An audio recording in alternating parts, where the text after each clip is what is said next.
G'day everyone, it's SDS SuperCoach providing SuperCoach content for you. I'm here to present Jump On, Jump Off, heading into round 14. And I'm joined as always by Brad from SuperCoach. Bro, how you going, mate?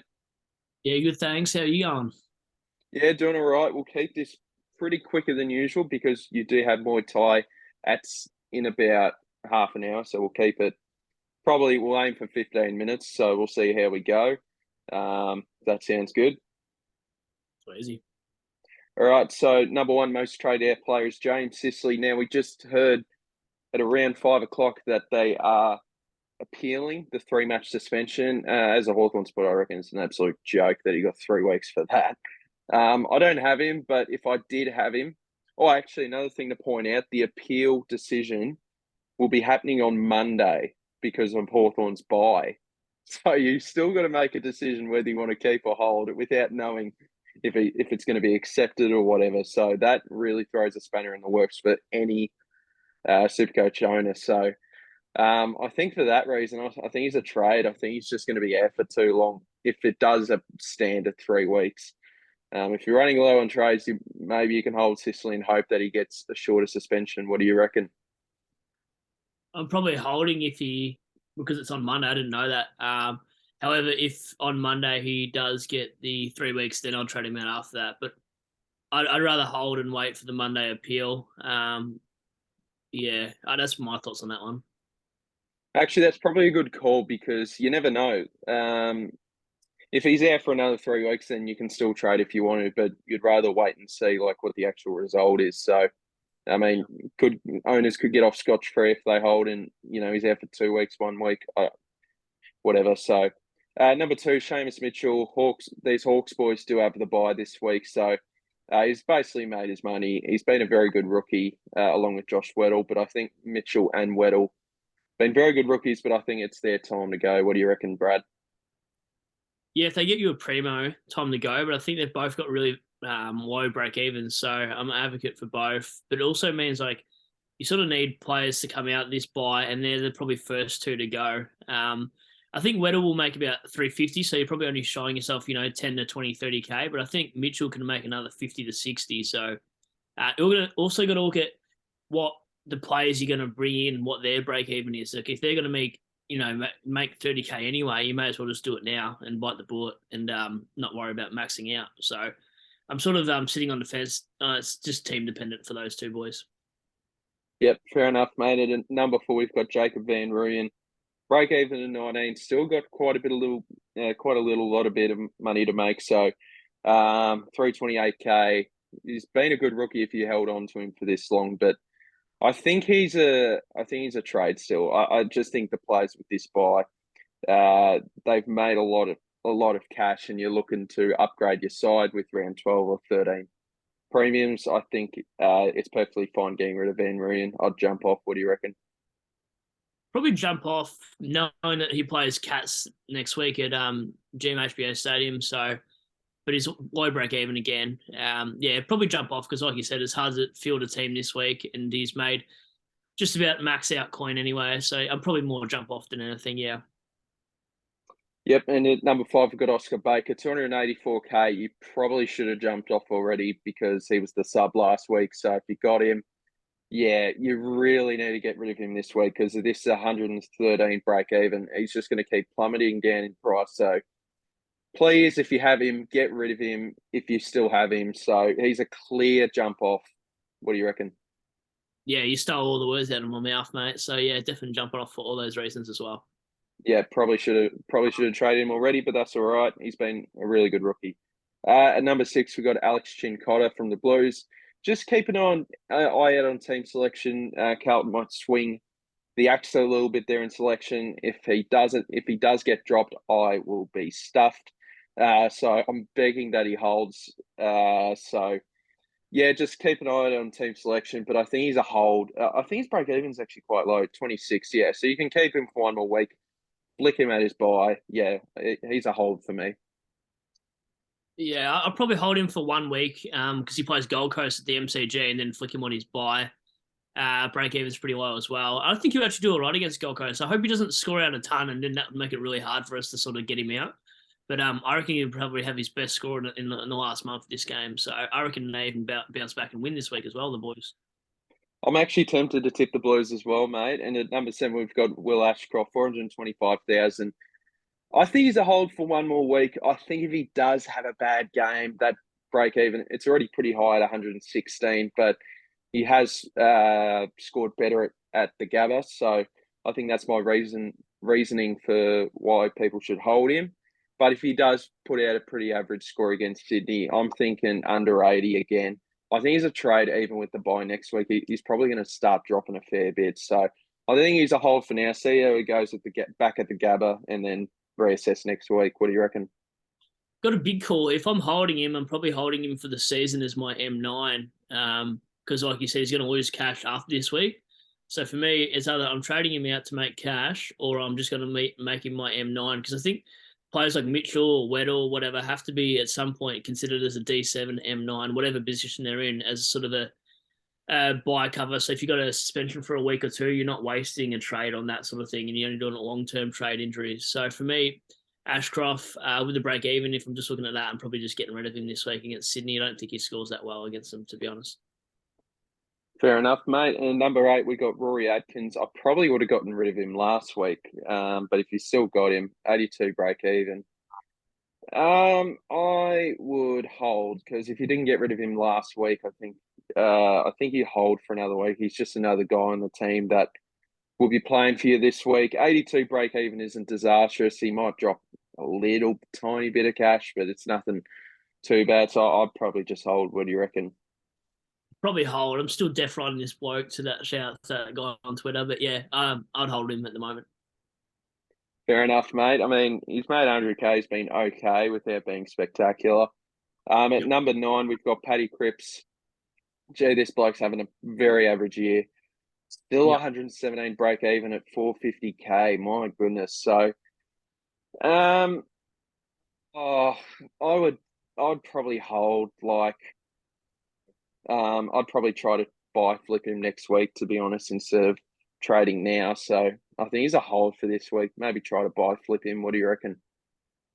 I'd actually trade him out to Jeremy Cameron this week. He's top 8 forward at the moment, and he's got some good games at GMHBA. And if you look at Cripps, he's got a 3-round average and 5-round average of 74, and that's not what a primo should be. Or I'd wait until next week and bring in Darcy Cameron via DPP, and he can be not a bad shout at F6 for the remainder of the year. So I'd be doing something with him. I just think he looks cooked. There's going to be surely news at the end of the year that he's been carrying something apart from that team for all these years. But he just looks hopeless. All the Carlton players look useless. I don't even want to jump on any of them at this point. So I'd trade Cripps out. And he's got that really bad buy. So he'd be a move on for me. But only if it was like a really sneaky pick, even like something like Ridley as well. I know that's a bad shout because you hate him. He's got a 3-round average of 100 and something. But I'd be looking for an informed player at 450 something K. Yeah, fair enough, mate. I'll tell you what, I was thinking of Walsh a couple of weeks ago when he had that bad score, but mate, I just don't think I want any Carlton players this year, just the way they've been going. They've just been absolutely appalling. Yep. James Warple, he's actually turned out to be a pretty successful mid-price pick. Yep. But with a 99 break even, with their buy, yeah, probably finally time to cash him in if you do have him. So I'd jump off. What do you reckon? Yeah, interesting. He's only turned up twice, but he's got about 690s in his scoring. So I think he's not a bad sort of M8 keeper, or sorry, M9, I should say, really, by the end of it. But yeah, if you need to get rid of a player of the buy, why not flick him off? But there's just not many players at that price at the moment, apart from Jeremy Cameron, that I keep thinking about that I'd really want to bring in right now. So for me, I would hold one more week. Fair enough, mate. And at number 1, now we go into the top 10 most traded out players for this week. Most traded in players for this week. At number 1, we do have Taron Thomas from the Kangaroos. No. He's got the bye next week. No. I just wonder what happens because he was spending, I think he spent 60% of time in the midfield CBAs. What happens when LDU's a test, Greenwood's a test, Simpkins a test? That's 3 of their main midfielders coming back into the side likely this week. So I'm not big on him. I can understand it for like cover, but nah, not for me. What do you reckon? I'm big on him. I think worst case scenario, he just goes to halfback flank and takes kickouts. I know you probably all use CBAs, but so does other players. Like what Wardlaw's going to go down in percentage, and players like that around him. Maybe they chuck one of these other young guys as like a half forward flank. He's got a negative break even of 26, I think, something around there. He's projected, even if he goes like 80, he'll actually make you a bit of coin. Not that you want to make coin this time of season, but the only thing I don't like about Taron Thomas is probably his fixture coming up. He's got Dogs, then he's got Adelaide at Adelaide Oval, I'm pretty sure. So he's got a couple really bad fixtures, but I actually don't mind the shout at 295 for a sort of M8, F6 sort of player. It's pretty cheap. I'm debating whether I go him or Thomas this week, regardless of their bias. So I just think at that price, they're not a bad shout. So yeah, I'd actually jump on. Yeah, and another thing as well, like you never know what's going to happen if there's another thing that gets leaked with sort of these allegations. Then could he be stepped away from the club as well at some point? That sort of thing. So it's a bit of a touchy subject. So we'll move on. Number two, we got Tom Stewart. I think he's the clear. If you want to trade Sicily, I actually think he's the clear trade target if you don't have him already. I think his lowest scores besides that round one injury has been like a 91 since then. So I think that's just too good to refuse. He's probably the only Geelong bloke you can trust, to be honest. He's just going to stay at that role. So I think, yeah, I'd trade in Tom Stewart if you're looking for a defender for sure. What do you reckon? Yeah, I'd definitely trade him in. I think there's just too many good things about this bloke. There's no really negatives. I mean, he's a little bit injury prone and does offer suspension every now and then, but sounds like Sicily all over again. But no, I actually really like Stewart, mate. So I'd be a jump on. For sure, mate. Number three, we do have Jack Sinclair. Again, another pretty good target, 550,000. Pretty friendly. He is a little bit inconsistent. One week he'll give you a grouse score. The next week will drop a 70, which is bloody frustrating. But I'm happy with Jack Sinclair as a trade target. What do you reckon? Yeah, I think he's a trade in this week. He plays Richmond and we don't really tag, so I think he'll get a lot of the ball. I know his break even's pretty high, but I think he's a definite trade in this week as well. I think he's a very sneaky VC option as well this week. But yeah, I don't mind him. At number four, we do have Ryan Marich. I think he's my favourite downgrade target for this week. I know he's got the bye, but I just think he should hold into the side for the rest of the year. If West Coast do drop him, they're just a joke if they're not already. So I think, yeah, Ryan Marich, he can sit at F8 for the whole year, and worst comes to worst, he can jump on field for you. What do you reckon? Yeah, well, he scored 2 goals, scored 49 in a 100-point thumping as a forward. So you're taking like a 50 score in a 100-point thumping and still got 2 goals. Like, I'd be picking him purely because of his job security and knowing there's going to be FA. And if you have to, you field him any given week for a 50 is fine, especially for that price, mate. He actually had the better job security out of any other rookie, below 123. So if you went early, it's fine. And I think if you need to go grab a downgrade this week, he's going to get named next week anyway after his bye. So I'd be a jump on if you had to. Absolutely. And number five, we've got Nat Fife, 275,000. I think he's going to be a popular trade target. But the difference with him and Taron Thomas is Fife's had his bye. So I think he's a guy where you can get that extra week of scoring. Thomas has got the bye next week. But I think he's just too injury prone for my liking. My plan is to keep Bailey Humphrey for the year at F7, M9 swing sort of type at the minute. That's the plan. So I probably don't need another guy like him with Fife. So for me, he's not a jump on. But if you've got plenty of trades and you need cover, that's perfectly fine. What do you reckon? Well, his time on ground every week has been going up. His CBAs have been going up slightly. I think Freo losing these games, I think they sort of need him to play him in the midfield. They're looking at this week bringing in another tall forward. So I know, what's his name, served his suspension. I've forgotten it. O'Meara's served his suspension, so just I feel like he'll still be in the midfield mix. If anything, I think it actually hurts Johnson's midfield Yeah, minutes. So I'd jump on. His break even's 26. Already had the bye, as you said, and yeah, I'm a little bit scared about injury proneness as well. But like at that price, doesn't really matter. I mean, he's showing more midfield time than what he was at the start of the year. At the start of the year, they wanted to play him forward, but I don't think they have that luxury this year, mate. So I'd actually jump on this bloke. absolutely, mate. Don't blame you at all. Just absolute disaster when I picked him round one. What a disgrace. Anyway, number 6, we've got Ocean Mullen. He is out short term with an adductor injury, so I think he's a bloke where you don't jump on this week. I think you lean more towards marriage. I picked him early, a bit disappointing, but look, his plan for me was never to make money. It's just there.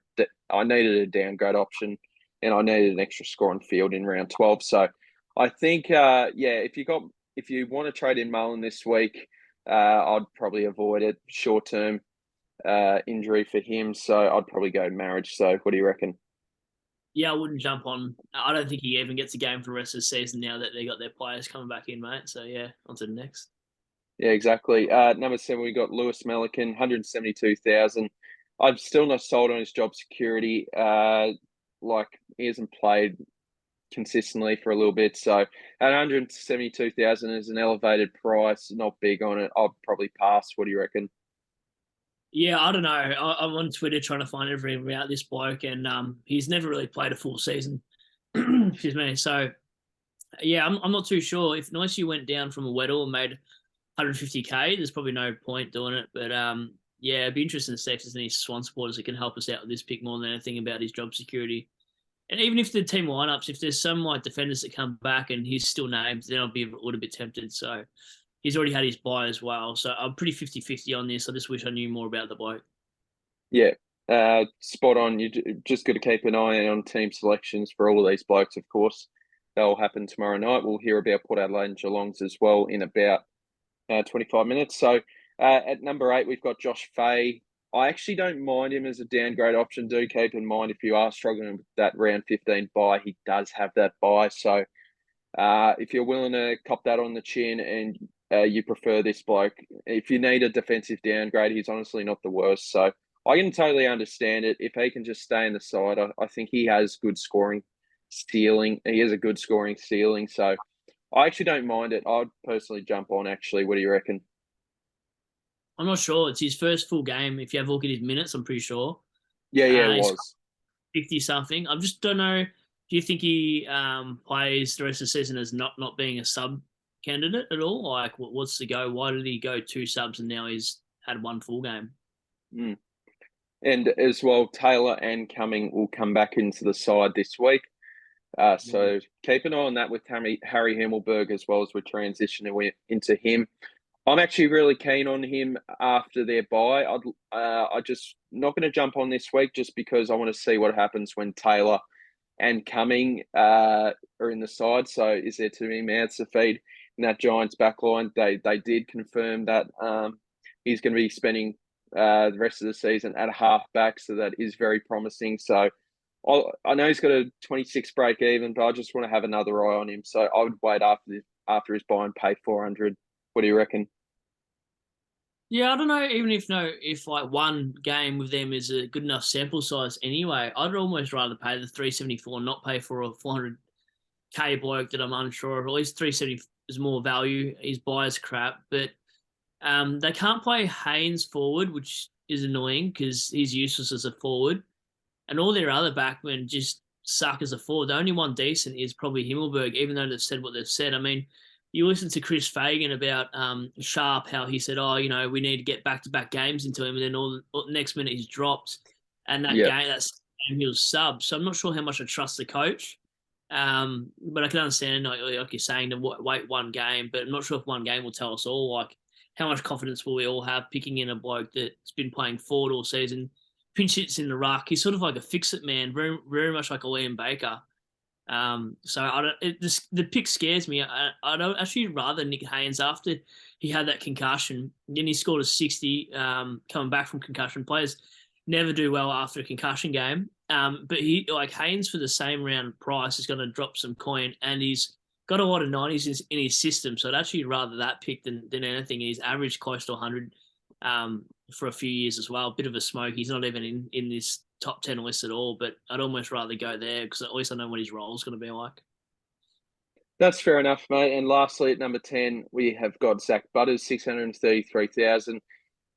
What's his break even? 144. So I've been, mate, the way he's going this season, he could easily hit that. So, look, probably too much money to pay up for, plus his buy next week, mate.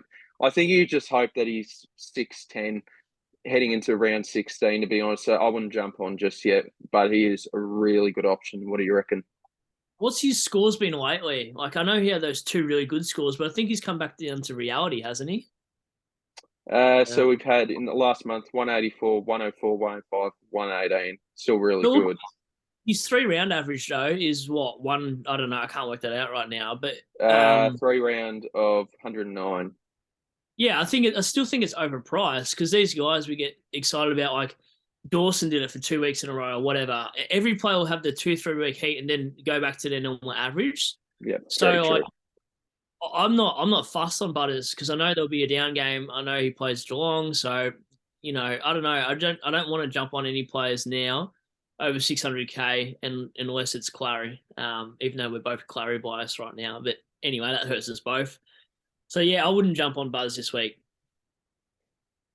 Yeah, fair enough, mate. And look, I said yeah, fair enough plenty of times, but thank you very much, Brad, for jumping on. We won't have time just because you got more time very shortly. So thank you very much for jumping on as always.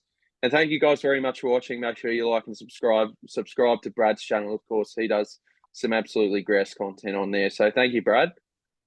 Thank you. Have a good one. And have a good one, everyone else. Have a good one as well, Brad. Thank you very much. I'll see you guys in the next video. Cheers. I butchered that. All right. Cheers. Have a good one. See ya.